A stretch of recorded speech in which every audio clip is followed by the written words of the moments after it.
Hello, everyone. I'm so glad so many of you are still here. So, as many of you have noticed, in this second half, we're talking a lot about community, we're talking a lot about housing, and in this panel, we really want to kind of illustrate what we're talking about for you. So, near a gas station in Palo Alto, right behind it actually, is one of Silicon Valley's last mobile home parks. I believe it is Palo Alto's actually last mobile home park. About 400 families live there. Many of them are working class, many of them work in the service industry. And I do not need to tell you guys that as land prices rise, it means that developers are really hungry for land that exists there. About 3 years ago, many of the residents of that mobile home park got eviction notices because developers obviously want to buy the land to build more lucrative apartments or buildings on it. And right now, they are embroiled in a legal battle to try and keep their property, to try and keep their home, to try and keep their community. So to kick off this conversation, we're actually going to watch a quick video, and then we're going to come back and talk to my two panelists.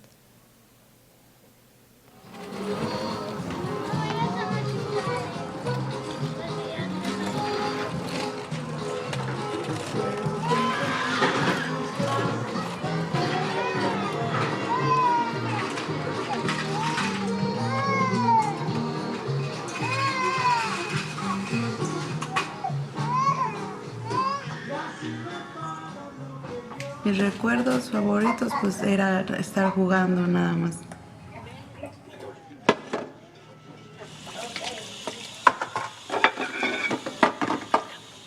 Sammy. Vivía en Half Moon Bay y todo era bien. El dueño nos avisó 2 meses antes de que tenía que remodelar y anduvimos unos meses, casi 2 meses durmiendo en el carro hasta que Dios nos dio este lugar. Y aunque muchas teorías han sido propuestas, ninguna se ha considerado conclusiva. Según el doctor Ese niño no llora, mira. Mira pues. Hay un niño, mira, que no llora. Largo tiempo y si nos van a correr, que Dios provee un lugar para tanta gente porque es difícil andar en la calle.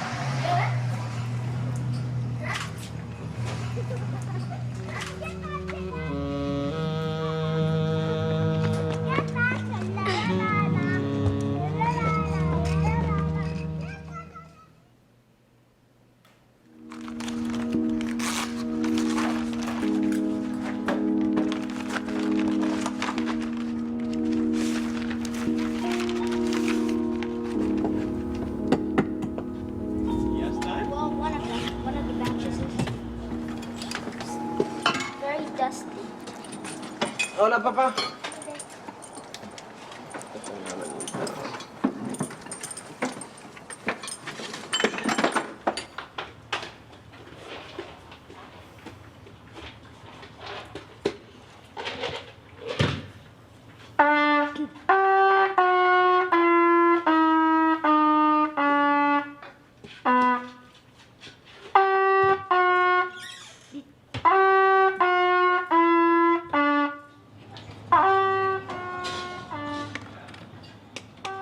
As a family, as a whole here, well, the whole deal about getting evicted, trying to get past that, the anxiety and all that, trying to keep the family calm, let them know that whatever happens is gonna happen and it'll still be okay because wherever we go, we're still gonna be together as a family. Wait, there's something in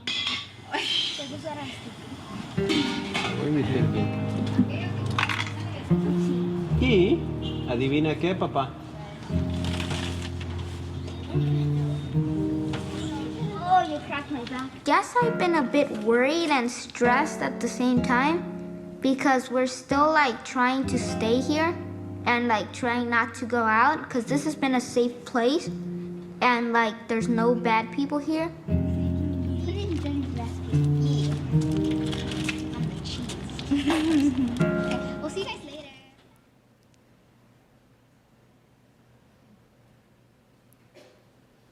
So, Erika, I want to come to you first. We just saw a video that included several families who live in Buena Vista. You are a family that lives in Buena Vista. Can you talk a little bit about the community there?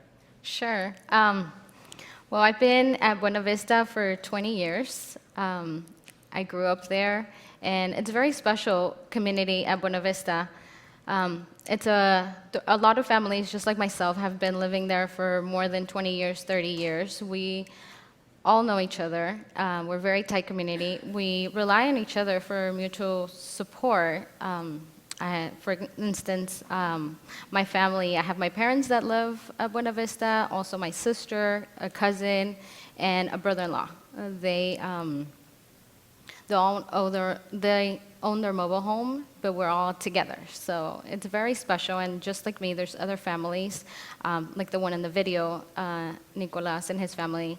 We're all very close. The community is made up of about 400 residents. We have about 105 mobile homes, including 12 apartment studios.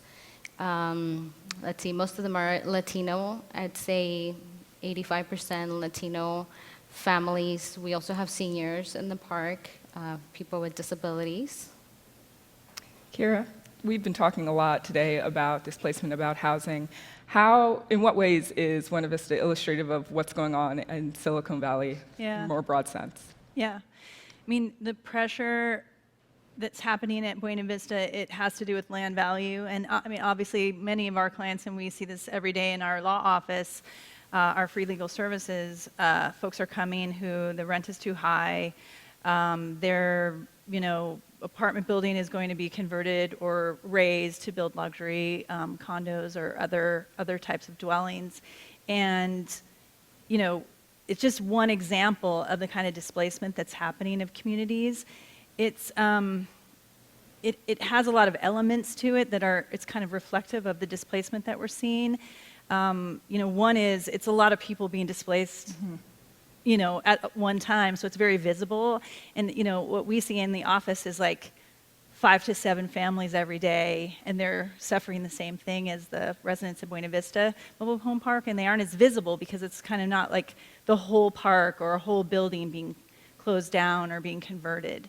But it really is, it's about the price of living, it's about the land value, and that's why we're seeing this happen.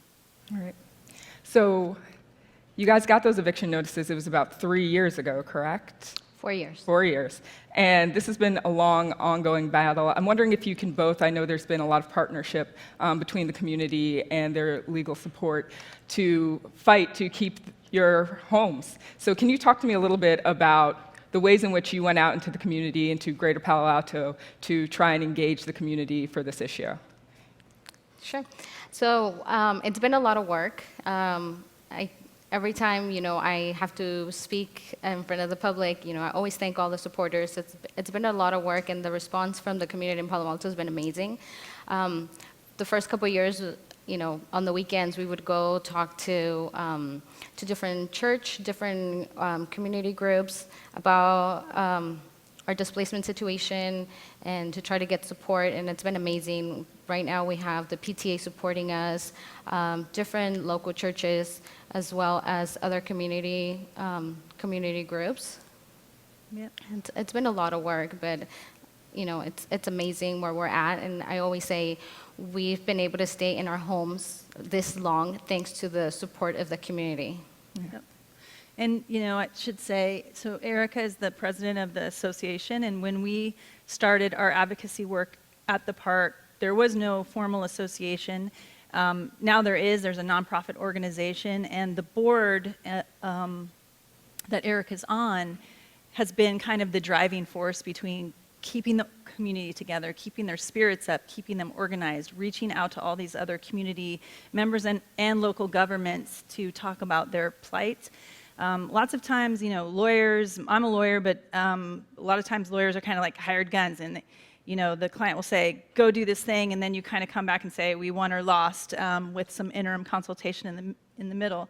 This kind of community lawyering that we've done in this case, it's really been a partnership with the community, and we've been working shoulder to shoulder to just get the word out and to try to raise money, to try to come up with alternative solutions. And we used every single tool in our toolbox to try to preserve the park.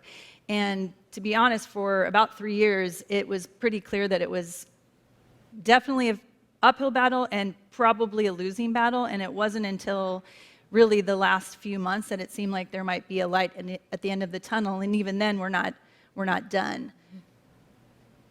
You mentioned that the PTA has been supporting you, Kyra. I know we talked about before the importance not only of the city and the city's support for this community, but also the importance of the community in integrating various aspects of the city, particularly the school. Can you talk to us a little bit about that? Yeah, I mean, most of the families that live at Buena Vista, one of the reasons, or one of the major reasons that we live there is because of the great access to education. I went to all the Palo Alto schools, graduated. I was able to go to college because I lived in an affordable place. And I mean, the community is great. It's a safe community. I came back after going off to college, came back, bought my own mobile home because I wanted to be, one, close to my parents, coming back to my community that I've known for years, and providing that education access to my son, who's now a fifth grader at Barron Park Elementary School, and now I have a little one who's 10 months old. And I would like to, continue to live at Buena Vista to give them that opportunity that I had. We heard really early on in the effort from the local PTA, and the PTA was very clear that Buena Vista was important to the school, to the teachers, to the other children that live there.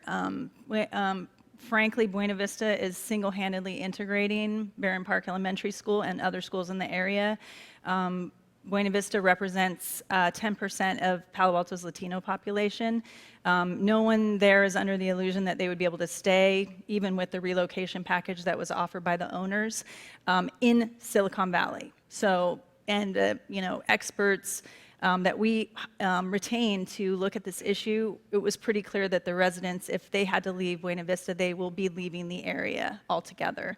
So that school loses that asset, that one-to-one, the friendships, the community, the understanding other people who are different.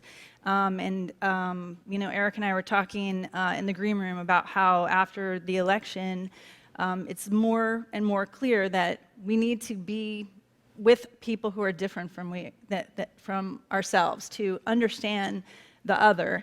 And this is a naturally integrated environment in Palo Alto that is at great risk of being lost, and that is a precious thing that we really cannot lose. Right. And before we get to our last question here, we do want to take some questions from the audience at the end of this panel. It's going to be very quick, so if you have questions, do think of them now.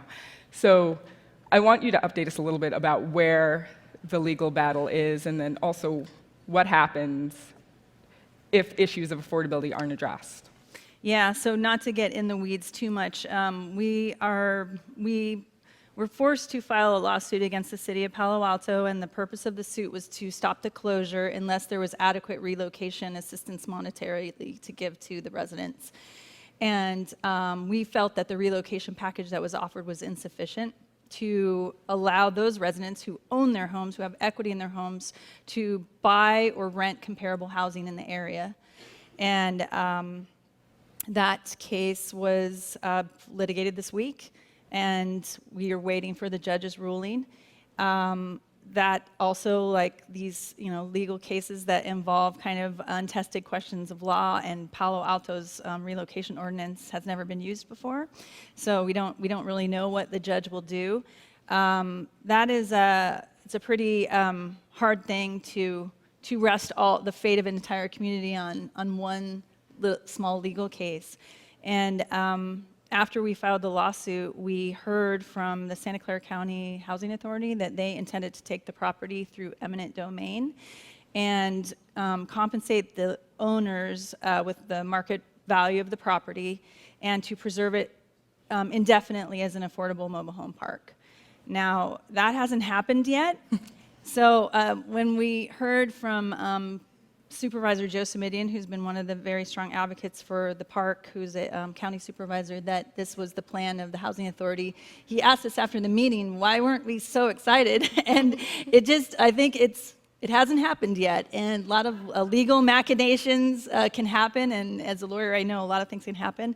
But it is a light at the end of the tunnel, and we're all just holding our breaths.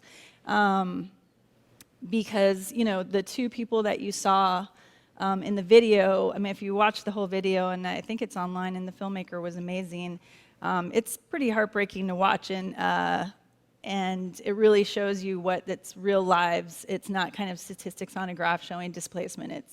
It's real people in a real community. All right, thank you both. Do we have any audience questions? Hello, my name is Carol Muller. I just wanted to comment that I've been watching this housing jobs imbalance around the country and other metropolitan areas. And it seems to me it's a huge problem in a number of different domains. The problem being that where there are jobs, the housing prices are outrageous. Yeah. So you see new college graduates flocking because they want to be employed to places where they have to live with mom and dad or triple or quadruple up in ways that don't really allow them to develop fully their adult identities, at least in the way we traditionally thought of them. But we're seeing this in Washington, New York, Boston. San Francisco Bay Area is perhaps one of the more extreme, and it's actually a global issue too. Remember when the promise of tech was that work could be done anywhere? There are hundreds of communities with lots of unemployed and underemployed workforce. And I really think, high tech or otherwise, you know, we know brains are plastic. We know people with growth mindset appreciate lots of people can learn lots of things. And I think that's part of the answer, not the only one, and I appreciate all the short-term, creative, collaborative solutions that are coming up just for our region. But I also think we need to think as a country about serious investment across the board to make those transitions work better for everyone and for the economy to even out in ways that don't, in the quote-unquote short term, which could be generations, for the equalizing that might otherwise occur. Thank you. Do we have any other audience questions? I think we have a couple in the front right here. Hi, I just agree with the ladies who say this housing problem is a global issue, and this is a global issue like between the growing between the gap between the rich and the poor, and then just like in Hong Kong, the housing is crazy. I mean everybody know. So I think it's a global issue. Maybe well, people will have to fix it. Yeah. And I think right here. Hi, I'm Emily Leathers. I hear tension between some of what this panel is about and some of what we've heard from previous speakers around how do we create enough housing for everybody who's here if we're not considering how we build up, but also how do we make sure that the people who are already here can stay here. And I'd love just to hear from people who've clearly spent a lot of time thinking about that specific issue. What have you heard as ideas for making those two things work together, and what has promise and maybe what sounds like it has promise but just won't work for logistic reasons? Yep. Yeah, so not to get super wonky on the housing affordability policy, and I could go there, but I would say a couple things. One is there is such a thing as investment without displacement. A lot of very smart people have thought about this, and there are policies that can be put in place, land use policies, renters' rights policies, mobile home conversion policies that can protect against unnecessary displacement. And it is a planning issue. It's also an equity issue, and it requires the community to care about that. We had, I was really sad during a point in the, after the Buena Vista solution was announced online, there were some pretty upsetting comments, and not the kind that you see in Breitbart, but kind of like local people who were saying, not everyone deserves to live in Palo Alto, and sometimes people can't afford it, and they're going to have to just move. And I absolutely, personally, could not disagree more with that. But I do think that there is a sentiment like that in the community, which is that it's kind of like what you earn, is what you get. And so you may have to drive 2 hours because you did not earn what a tech person works because you're cleaning their home or you're babysitting their children. There's a great a piece and a research and writing that's been done by this urban displacement project that was, I think it was sponsored by Berkeley and UCLA, that really outlines some great solutions, some anti-displacement solutions that aren't going to like crush jobs or crush the building of market rate housing. And I would commend you all to look at it, which will save you a lot of time as opposed to just listening to me go through and describe the whole thing. But it basically has to do with smart policy setting and an equity mindset. Thank you guys so much for joining me for this wonderful conversation. Thank you.